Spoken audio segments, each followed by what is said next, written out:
ဒီနေ့ဗီဒီယိုကဘာကြောင့်အရေးကြီးလဲဆိုတော့အများစုကကိစ္စရက်တစ်ခုကိုဖြည့်ရှင်းကြတဲ့အခါမှာဖြည့်ရှင်းကြတဲ့ကိစ္စရက်အတွက်အသုံးပြုတဲ့အကြောင်းအရာတွေရဲ့ဘေးထွက်ဆိုးကျိုးတွေကိုထည့်သွင်းစဉ်းစားမှုမရှိဘူးထည့်သွင်းစဉ်းစားပြန်တော့လေလုံလောက်မှုမရှိတဲ့အတွက်နောက်ဆုံးမှာတော်တော်များများအန်ဒီနဲ့ရင်ဆိုင်နေကြရပါတယ်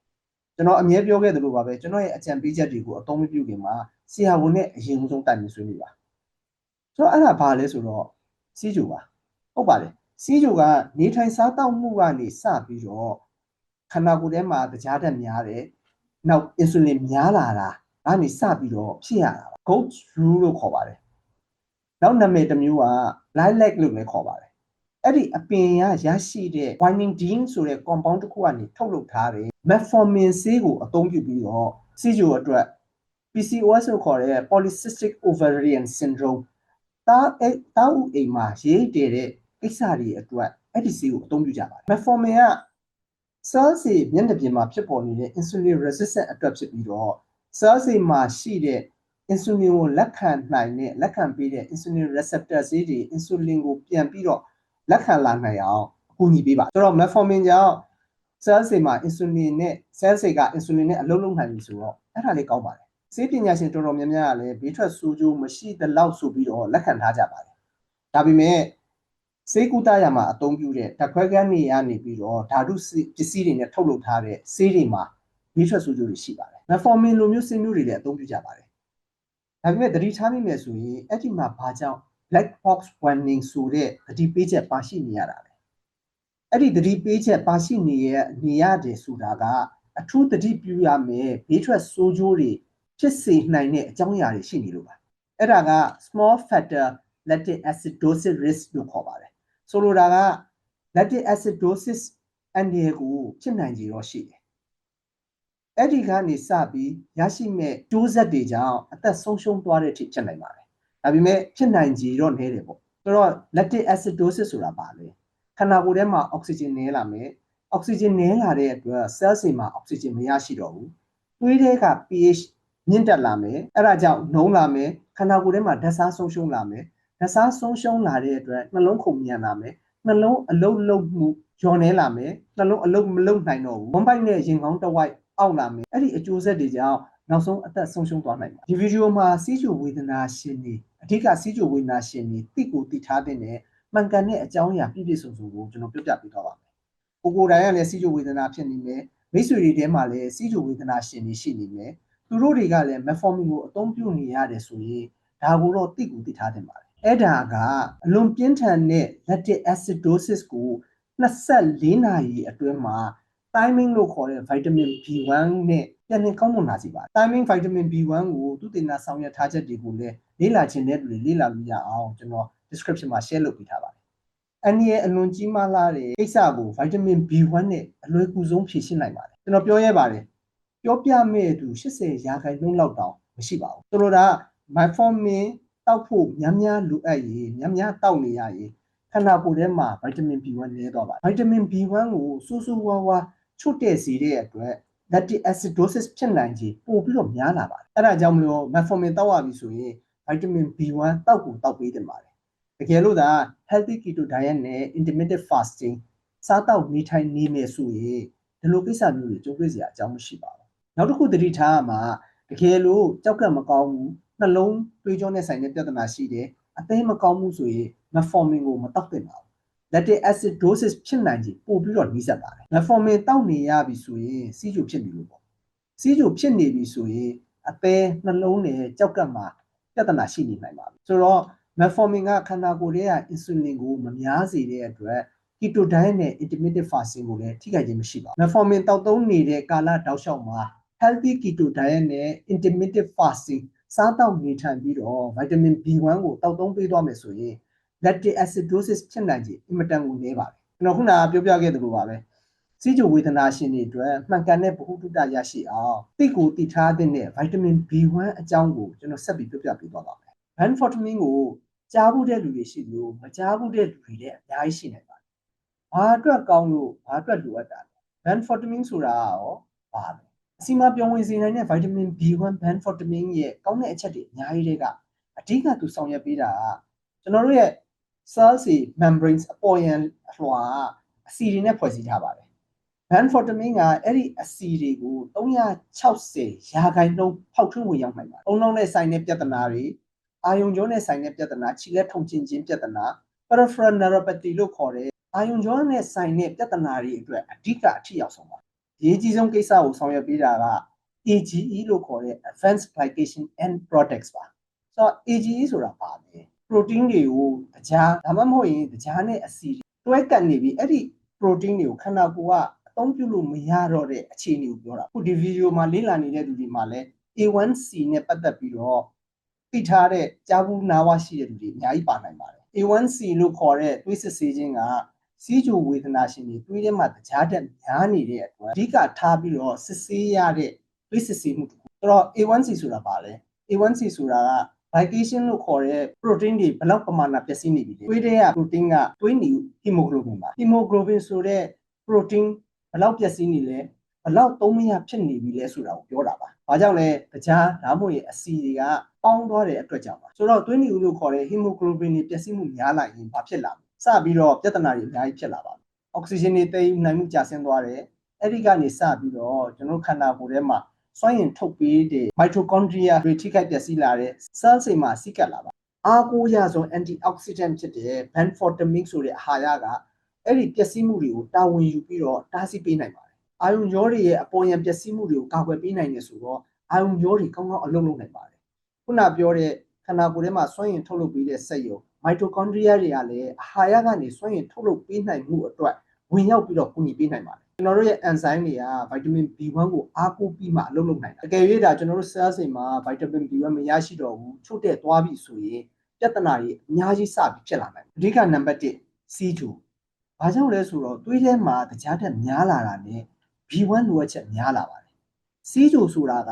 ခန္ဓာကိုယ်ထဲမှာရှိသမျှတူလောင်ထားသမျှ B1 တွေကိုမရှိအောင်အကုန်လုံးသုံးပစ်ပါတယ်နံပါတ်2 tissue ၄ခုဆက်ပြီးတော့ပျက်စီးလာပါတယ်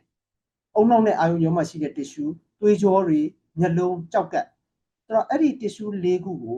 အာဟာရပြည့်စုံစွာနဲ့ဘလို့ကျန်းမာလာအောင်ပြန်လည်နေထိုင်နည်းနဲ့ပတ်သက်ပြီးတော့အသေးစိတ် video ကိုကျွန်တော် description မှာ share ထားပါတယ်ဆိုတော့အဲ့ဒီ tissue ၄ခုဒီအဓိက tissue ၄ခုဘာကြောင့်ပျက်စီးလာအဲ့ဒီ၄ခုစလုံးကအာဟာရနဲ့အောက်ဆီဂျင်ပမာဏများများလိုအပ်ပါတယ်အဲ့ဒီလိုမှမရရှိခဲ့ဘူးဆိုရင်ဓာတ်တိုးခြင်းနဲ့ဓာတ်တိုးဆန့်ကျင်ခြင်းဖြစ်စဉ်တွေကမျှတမှုမရှိတော့တဲ့အတွက်ပျက်စီးမှုတွေကလျင်လျင်မြန်မြန်ဖြစ်ပေါ်လာတာဓာတ်တိုးခြင်း oxidation ဆိုတဲ့ cell တွေပျက်စီးမှုကိုလည်းမြန်ဆန်လာစေပါဆိုတော့အဲ့ဒီ tissue ၄ခုစလုံးကသွေးထဲမှာတခြားတက်များလာတာနဲ့ပျက်စီးမှုတွေကိုလျင်လျင်မြန်မြန်ရယူလာပါတယ်ပြန်လည်ကောင်းမွန်နိုင်မှုအတွက်လည်းလွယ်လွယ်ကူကူနဲ့မရရှိနိုင်တော့ပါဘူးပျက်စီးမှုတွေနှေးကွေးသွားအောင်ရပ်တန့်သွားအောင် B1 ကလာရောက်ကူညီပေးနိုင်ပါတယ်ဆေးချိုရဲ့ဘေးရွက်ဆိုးကျိုးတစ်ခုကအဲ့ဒီ tissue ၄ခုကိုအာဟာရပို့ဆောင်ပေးနေတဲ့သွေးကြောမြင်တွေထိခိုက်လာတယ်သွေးကြောမြင်တွေရဲ့အတွင်းနရံတွေပျက်စီးလာပြီဆိုတော့သွေးရုပ်စိမ်းမှုတွေဖြစ်လာတယ်ဥပမာမျက်လုံးတွေကသွေးကြောမြင်ကြောက်ကက်ကသွေးကြောမြင်တွေပျက်စီးလာတယ်နောက်ပြီးတော့အသုံးပြုလို့မရတော့တဲ့ပျက်စီးနေပြီဖြစ်တဲ့ glycated protein တွေကြောင့်နောက်ဆုံး mitochondria တွေမှာစီးကပ်လာပြီးတော့ပျက်စီးမှုတွေကြီးထွားလာပါတယ်နောက် cell တွေမှာလည်းအာဟာရပြတ်တောက်လာပြီဆိုရင်ကြည့်လေ peripheral neuropathy ဒီအာယုံကြောနဲ့ဆိုင်တဲ့ပြဿနာတွေဖြစ်လာပြီဆိုရင်နှလုံးနဲ့အဝေးဆုံးနေရာခြေပြားလက်ဖြားတွေမှာထုံကျင်ခြင်းတွေစပြီးဖြစ်လာပါဆိုတော့ AGE ကဘာကြောင့်ဖြစ်လဲအစားအစာတွေချက်ပြုတ်ကြတဲ့အခါမှာတကြားနဲ့အသားတွဲပြီးချက်တာစီနဲ့တကြားတွဲပြီးတော့ထုတ်လုပ်ထားတဲ့အစားအစာတွေဥပမာရေခဲမုတ်နောက်တစ်ခုကအပူချိန်များများမှာစီနှစ်ကြော်တဲ့ပုံစံကျွတ်ကြော်တဲ့ပုံစံဆိုတော့အဲ့ဒါကြောင့်မလို့ glycation တွေဖြစ်လာတာနဲ့စီးချိုဝေဒနာတွေခံစားလာရပါတယ်။တက်ရွယ်ရလာပြီဆိုရင်လည်းခန္ဓာကိုယ်ထဲမှာပျက်စီးမှုတွေဖြစ်လာရပါတယ်။ဆေးလိပ်တောက်မယ်အရက်တောက်တာတွေကြောင့်လည်းခန္ဓာကိုယ်ထဲမှာရောင်ရမ်းခြင်းတွေဖြစ်ပေါ်စေပြီးတော့ glycation တွေဖြစ်လာရပါတယ်။အဲ့ဒါကြောင့်မလို့ benfotiamine ကအရေးကြီးဆုံးအခန်းကဏ္ဍကနေပါဝင်နေပြီးမရှိမဖြစ်လိုအပ်လာပါတယ်။သူတို့တွေကလည်းအစားအသောက်နဲ့အနေအထိုင်ပြုပြင်ပေးဖို့ပြောင်းလဲပေးဖို့အကြံပေးရမယ့်အစားအကြံပေးမှုကိုအာရုံမစိုက်နိုင်တဲ့အကြားဓာတ်ထိမ့်ပေးမှုကိုအထူးအာရုံစိုက်နေကြပါကျွန်တော်အတွေ့အကြုံရစီးချိုဝေဒနာရှင်တွေမှာဗိုက်တာမင် B1 ဒီ benfotiamine လိုအပ်တယ်ဆိုတဲ့ပညာပေးဆွေးနွေးထားတာတွေရှိသလောက်ကိုတွေ့ရပါတယ်ဆိုတော့အစားအသောက်ပြုပြင်နေစဉ်အတွင်းမှာပဲ benfotiamine ကိုတွဲပြီးတော့တောက်သုံးသွားမယ်ဆိုရင်ဖြစ်ပေါ်လာတဲ့လက္ခဏာတွေကို benfotiamine ကကောင်းကောင်းတားမြစ်ပေးနိုင်ပါတယ် alpha lipoic acid ဆိုတဲ့ supplement ဆိုပါကျွန်တော်တွဲပြီးတော့စဉ်းစားမယ်ဆိုရင်သူကခန္ဓာကိုယ်ထဲမှာရောင်ရမ်းခြင်းတွေကိုကောင်းကောင်းကင်တွယ်ဖြည့်ရှင်းပေးနိုင်တဲ့အပြင် oxidation ကြောင့်ဖြစ်ပေါ်လာမဲ့ဓာတ်တိုးခြင်းကြောင့်ဖြစ်ပေါ်လာစေတဲ့ပျက်စီးမှုတွေကိုလည်းတားဆီးပေးနိုင်ပါတယ် benfotiamine ကလည်းတွဲပြီးတော့ကူညီပေးပြီး mitochondria တွေမှာရှိတဲ့ enzyme တွေကောင်းကောင်းအလုပ်လုပ်နိုင်အောင်ကူညီပေးပါတယ် glycation ဖြစ်ပေါ်မှုကိုလည်းရှော့ချပေးပါတယ်ကျွန်တော်တို့သွေးကြောနယံတွေကိုကြည့်မယ်ဆိုရင်လည်းသွေးကြောအတွင်းနယံအလွန်ပါးလွှာတဲ့ cell တစ်ခုအထူစာလောက်ပဲရှိတဲ့အပါးလွှာဆုံးအလွှာ tunica intima endothelial layer သူကသွေးဖိအားဟိုမုန်းတွေအလုပ်လုပ်နိုင်အောင်သူကအလုပ်လုပ်ပေးပါတယ်သူတို့တွေကဓာတ်တိုးမှုတွေကြောင့်ဒဏ်ရာတွေအမာရွတ်တွေဖြစ်လာပြီဆိုရင်ထိခိုက်လာပြီဆိုရင်သွေးတွေကိုခဲပြီးတော့ပိတ်သွားစေပါတယ်တကယ်တော့သူက clot မဖြစ်အောင်သွေးမခဲအောင်သူကူညီပေးတာပါဒါပေမဲ့ထိခိုက်လာပြီဆိုရင်ဒဏ်ရာတွေရလာပြီဆိုရင်သွေးတွေခဲပြီးတော့ပိတ်သွားစေပါနောက်တစ်ခုကသွေးကြောနယံတွေကိုသွေးရောက်ရှိသွားအောင်ထောက်ပံ့ပေးနေတဲ့အလွန်သေးငယ်တဲ့သွေးကြောမြင်တွေကလည်းစပြီးတော့ထိခိုက်ပျက်စီးလာကြပါဆိုတော့ဘလူတွေကြောင့်ပျက်စီးလာတယ်အလွန်များပြားလာတဲ့ glucose ကိုခေါ်တဲ့ကြားတွေကြောင့်သွေးကြောနေရံတွေမာလာတယ်ထူလာတယ်သွေးစီးဆင်းမှုကိုထိန်းချုပ်ခံရပြီးတော့သွေးတိုးကိုလည်းဖြစ်လာစေပါတယ်အင်ဆူလင်ကတော့အဲ့ဒီပြဿနာအချိတ်ဆက်တွေကိုအဓိကကာကွယ်ပေးနိုင်ပါတယ်နေပါဦးအင်ဆူလင်များရင်ပြဿနာရှိတယ်ဆိုဟုတ်ပါတယ် insulin resistance insulin ကို cell တွေမှာခံနိုင်ရရှိသွားတဲ့အတွက်အဲ့ဒီလိုအပ်တဲ့နေရာတွေမှာ insulin မရရှိတော့တာပါခန္ဓာကိုယ်ထဲမှာကြားတက်များလာမယ်ကြားတက်များလာတဲ့အတွက် insulin တွေခန္ဓာကိုယ်ထဲမှာများလာမယ်အဲ့ဒါ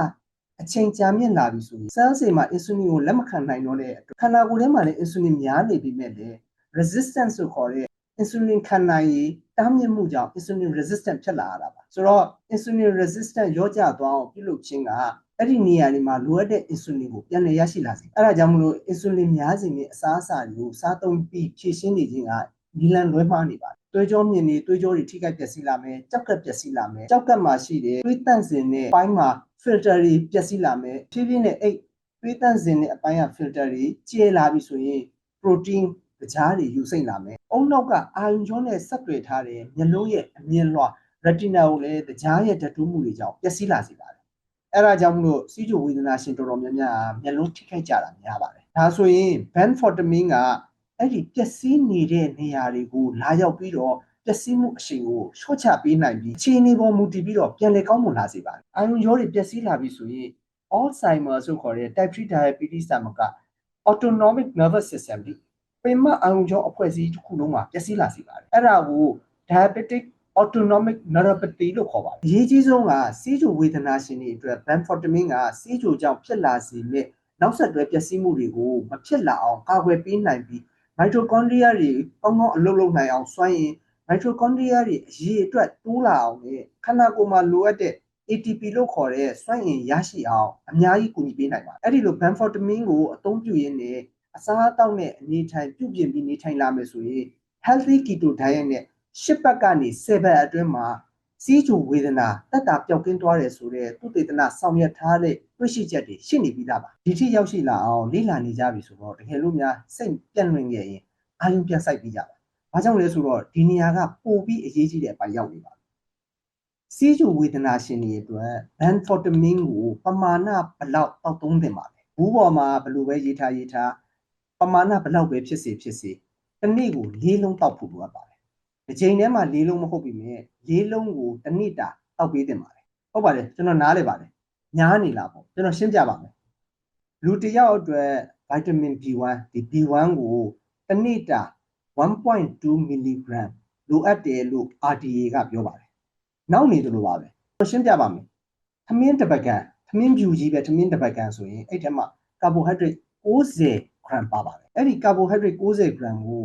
ခြေဖြတ်နိုင်မှုအတွက် vitamin B1 3.2 mg အသုံးပြုရပါတယ်ဆိုတော့ဒါသမင်းဖြူကြီးပဲပါကျွန်တော်အဲ့သမင်းဖြူကြီးပဲကို3ချိန်စားတယ်ဆိုရင်ကျွန်တော်တို့ vitamin B1 လိုအပ်ချက်က3.6 mg လိုအပ်ပါတယ်ဆိုတော့ဒါသမင်းဖြူကြီးပဲပါဆိုတော့ကျွန်တော်တို့အဲ့မှာဟင်းချက်တဲ့အခါမှာအသုံးပြုတဲ့ဟင်းထဲမှာပါဝင်တဲ့ MSG အချိုမုတ်